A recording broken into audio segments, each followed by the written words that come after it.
не в леглото ми.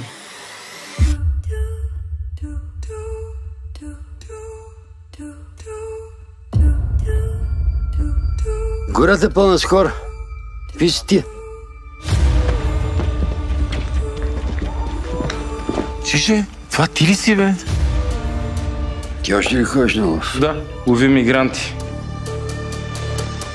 С баща ти вече не си говорим. Знам, той ми каза. Афганистанци, сирийци, мароканци, има даже негри. Опасно е, рисковано е. Той нищо не знае. Трябва да сме предпазливи. Ти познаваш гората най-добре. Ще вземем да работиш с нас. Има си начин да ти плащаме. Той човек от една единствена следа може да определи ръста, теглото до грам. Аз съм на лов. Тази нощ няма да се прибера.